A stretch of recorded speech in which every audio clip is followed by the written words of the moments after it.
皆さん楽しくジムってますか？元ビトラムカーナです。今回はジャッジカップジムカーナ2021年シリーズ第1戦です。ラムカーナも久しぶりに大会で走ってきました。緊急事態宣言で5月に予定されていた開幕戦が中止になって第2戦の予定日に第1戦がずれ込むということになりましたが、ダンロップオートバイカップの開幕戦と同様に雨の大会になってしまいました。今回は朝から雨が降っていたのでダンロップカップほどの波乱はないかなと思われましたが、今シーズンは自粛期間に長く昇格をお預けされている B 級以下の選手に天が力を貸しているようです。雨によって刻々と変わる路面コンディションに上位の選手はいかに立ち向かうのか、そして長く昇格をお預けされていた選手、どれほどの選手が新たな認定シールを手に入れるのか、波乱のジャッジカップ開幕戦を見ていきたいと思います。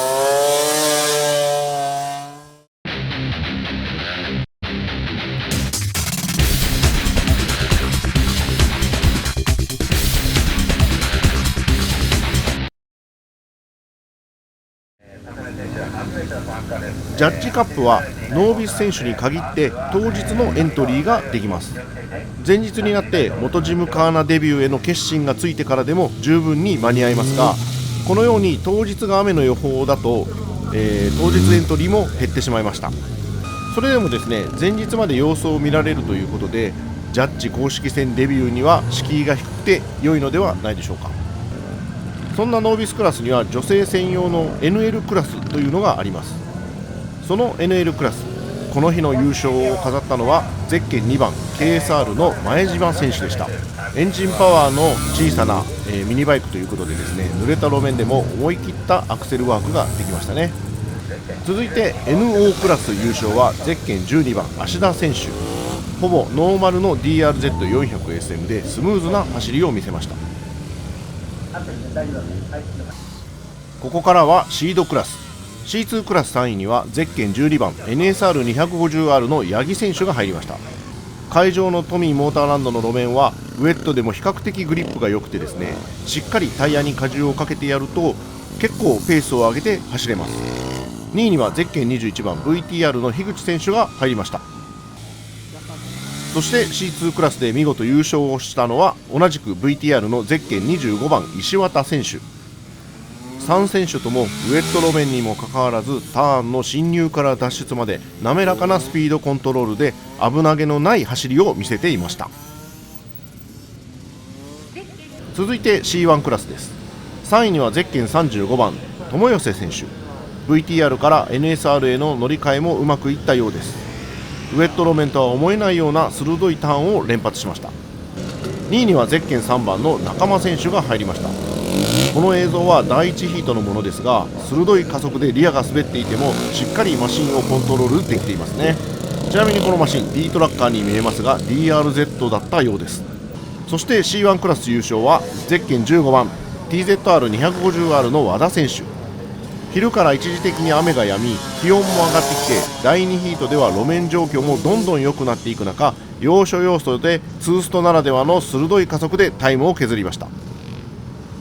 こちらは第1ヒートの映像ですが、雨足も強く路面には多くの水たまりが見えますね。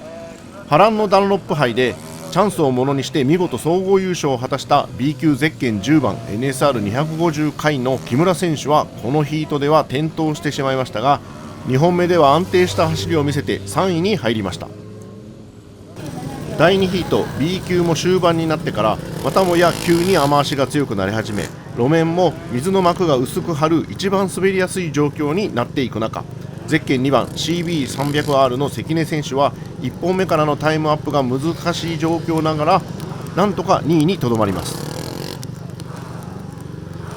そしてこのびしゃびしゃの状況の中、第1ヒートでは A 級をも大差で退けて総合でトップタイムをマークしたゼッケン11番 CRF150R のエマ選手。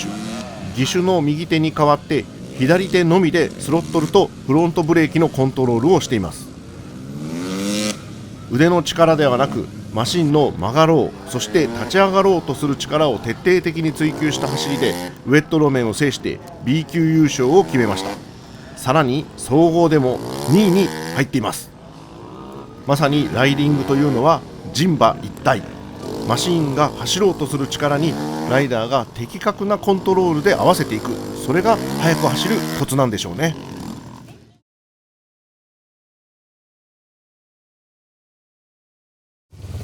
さてここからはシードクラスの中で排気量 700cc 以上のマシンでエントリーする選手を対象にした SB クラスです。パワーのあるビッグマシンで濡れた路面を駆け抜けるのはとても神経を使います。 A 級ゼッケン15番デューク790の大滝選手はフロントタイヤもリアタイヤも滑らしまくってコースを攻めて3位に入りました。2位には B 級ゼッケン6番 ZX10R の菊池孝光選手が入りました。濡れた路面とは思えない深いバンクで綺麗なターンを繰り出します。これは菊池選手のために雨が降ったと言ってもいいくらい雨を味方につけた素晴らしい走りでした。そして SB クラス優勝は A 級ゼッケン4番 GSX-R 戦の辻江選手。第2ヒートで A 級上位陣が走る頃にはコース全体に水たまりが出るほど雨足が強くなってきて思うように攻められずタイムアップも難しい状態になりました。そんな中構うことなく攻めまくるのが辻江選手。オートバイが水の膜に乗って滑るという資料映像のように加速でも減速でもタイヤを滑らせまくります。力強いライディングで総合でも5位に入りました。そして波乱の A クラス。一日中ウェットだったといっても2本とも A 級の出走タイミングで雨足が強くなってしまいタイムが頭打ちになってしまいました。ゼッケン3番忍者400の作田選手は雨に備えてダンロップのツーリングタイヤロードスマート4をチョイス。スポーツタイヤのように柔らかくたくさん入った溝がしっかりと排水しながら路面をつかみ作田選手の力強い走りをサポートしました。2位には雨でも決して諦めない男ゼッケン8番 NSR250R の広瀬選手が入りました。普段のキレの良い切り返しは路面のグリップが弱い分リズムが鈍くなってしまいますがそれを計算に入れた早め早めの操作で綺麗にベストラインに乗せて走ります。今の軸足を滑らせながらの足つきターンも芸術の域ですね。しかしこの真っ黒な NSR まだ見慣れません。そしてこのレース一番波乱だったのがジャッジカップ11回連続チャンピオンのゼッケン1番富永選手。第1ヒートでは出走前にキャブレターからのオーバーフローが起きて修理後にスタートに向かいましたが時間切れで出走が認められませんでした。これが最終出走の選手ではなくてまだ後ろに何人もいるような順番の選手ならば遅れることを申告さえしていれば出走順を繰り下げて走らせてもらいますし C1 級の選手が A 級に混ざって走ったなんてことも過去にはありました。 A 級上位の試練かもしれませんがこの辺り制限時間を設けるなりのルールを作った方がいいのかもしれませんね。